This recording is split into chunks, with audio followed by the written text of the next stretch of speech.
Every boater will experience it sooner or later, that stomach clenching feeling of arrested forward motion during a draft exceeds water level event, aka grounding. What you do immediately after a grounding can make the difference between a barely noteworthy discussion at the yacht club tiki bar or a harrowing tale on par with the Poseidon adventure.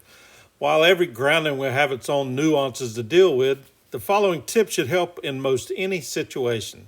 The first piece of advice would be to have a grounding action plan in place before you need it. Trying to decide what to do after you're grounded wastes time, which may be running out if the tide is falling or if other circumstances, weather, waves, whatever, can worsen your situation. Quick, decisive action may save the day with only a few scratches to your hull and your ego. When developing your plan, consider not only extra items you may need, easily portable anchor and a rod, etc., but also the type of boat you have. A full keel sailboat, for example, is less susceptible to damage than a powerboat featuring props and rudders that extend below the keel. On the other hand, for sailboats with a centerboard, simply raising the board may be all that's needed to free yourself. If your boat is more likely to experience damage when grounding or while trying to unground, your plan needs to take that into consideration as well. Now we're going to go over what I like to call Capt Frank's grounding checklist. Number one, check on the passengers and crew. The first thing to do after grounding is to ensure that everyone is okay. A sudden stop when running aground can send people and objects flying. Number two, secure the engine. Place the engine in neutral or drop all sails if you're sailing and inspect the bilges to see if your boat is taking on water. I recommend shutting the engine off as well, as this will prevent the engine from sucking up mud and sand, etc., which could lead to overheating. Also, depending on how you are aground, your engine cooling water intake may be above water. Number three, check for damage. Try to determine if you've sustained damage to the hull or running gear, paying particular attention to stuffing boxes, rudder post packing glands, and through hulls. Even if there's no apparent damage, monitor the bilges once you're ungrounded, while underway, and when you arrive back at the dock. Number four, check the bottom type. Knowing what you've grounded on, rock, soft mud, hard sand, coral, or whatever, will help determine the best course of action to free yourself. If you're not sure, bottom information can be found on your charts or possibly determined by scooping up a sample with your anchor. Number five, verify the state of the tide. Knowing the state of the tide is crucial after grounding. A soft grounding during a rising tide may mean the best option is simply to wait. Grounding on a falling tide means you'll have less time to extricate yourself before the water level drops. Tidal and current flow information is broadcast on VHF weather channels and is also readily available on most modern chart plotters.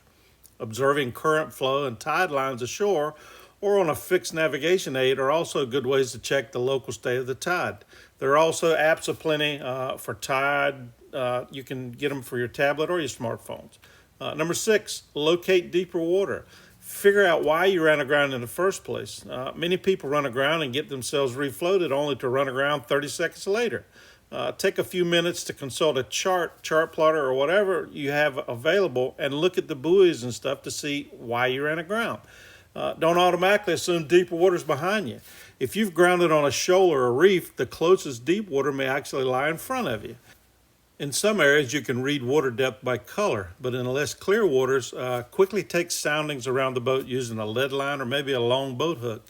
You may also be able to use your dinghy to survey the water around your boat. Outfitting your dinghy with a fixed or handheld depth sounder will be a big help in this regard.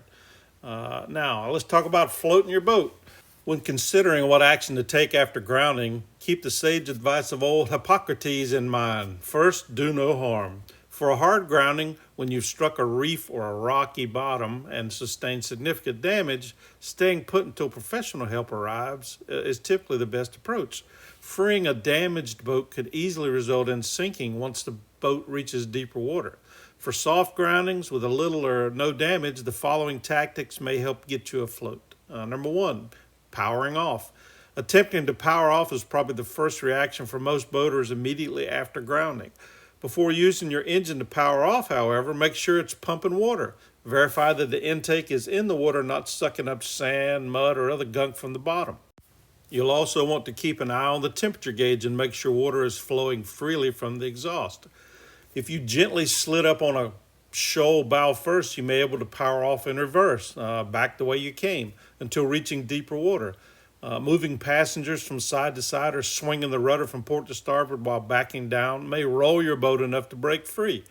Boats with twin engines can also alternate bursts of throttle between the port and starboard engines while reversing to amplify this side-to-side motion. Always check your boat's orientation when trying to back off. It could have spun around after hitting bottom or due to the effects of wind and tide, angling your stern towards shallow water instead. If you struck the shoal at an angle, you may be able to power off by turning the rudder hard towards deeper water and throttling up in an effort to spin the bow back towards it. Twin-engine boats can try to spin the bow by placing the engine closest to deep water in reverse and then the other in forward, once sure that your props are clear of the bottom. If your running gear extends below the keel or it could be touching bottom in any of the above situations, you'll want to try other tactics to minimize damage. This could include trimming up your outdrives or your outboard engines to clear them of the bottom. Depending on wind speed and direction, sailboats may be able to heel the boat over by hoisting the main. Heeling reduces draft and breaks suction, which, when combined with the thrust of the engine, may do the trick. Number 2, drop some pounds. If it's safe to do so, loading people or heavier items into the dinghy can often reduce your draft enough to free your boat.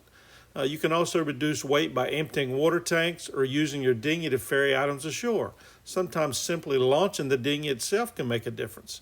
Another option, providing the conditions are safe enough to allow it, is to let passengers or crew enter the water, both to reduce weight and possibly unground the boat by giving it a good shove. You may be able to simply move weight forward and reduce the draft aft. And if you're lucky, then be able to push the boat off. But under no circumstance should you use the engine while people are in the water. Number 3, how about a lift? You may be able to use the wave action or the wake of a passing boat to lift your boat clear enough to power into deeper water. The trick is timing bursts of the throttle in the right direction as the boat lifts clear of the bottom. For this to work, you have to know where deep water is, and your running gear has to be clear of the bottom. This method should not be used if you are aground on a hard or rocky bottom. Number 4, kedging. Kedging involves setting an anchor in deeper water and then trying to winch the boat free, typically in conjunction with thrust from the engine. It's easier with smaller boats where you can easily throw a small anchor towards deep water, but it's more difficult for larger vessels with heavier ground tackle. In this case, the safest deployment method is often using the dinghy to ferry out the anchor. Speaking of anchors, it may sound odd, but depending on your situation, you may also want to put your anchor out when you run aground. Safely, try to get the anchor as far away from the boat as possible in deep water. Then place as much strain on the anchor line as possible. This will prevent your boat from going any further aground due to wakes or current shifts. Deploying your anchor may be the difference between floating off the next high tide or facing a much more in-depth removal process. Whatever your action plan is, personnel and vessel safety should be paramount. If there are extenuating circumstances, darkness approaching, deteriorating weather, don't hesitate to call for professional help. This is the time that a service contract with a professional towing company, such as Sea Tow, is invaluable. If a life-threatening situation exists, such as the possibility of sinking, don't hesitate to request assistance from the Coast Guard. While the Coast Guard is no longer in the business of providing routine towing service during non-life-threatening groundings, they can provide other assistance, such as contacting a commercial towing company for you, and will monitor your situation once notified. Finally, we'll close with this bit of sage-old advice from Capt Frank himself. Don't be embarrassed. Everybody runs aground at some point, and as I've always heard, there's 2 kinds of boaters, those that have run aground and those that will run aground. Stay safe out there. And if you enjoyed this video, please like, subscribe, and share. Thanks a lot.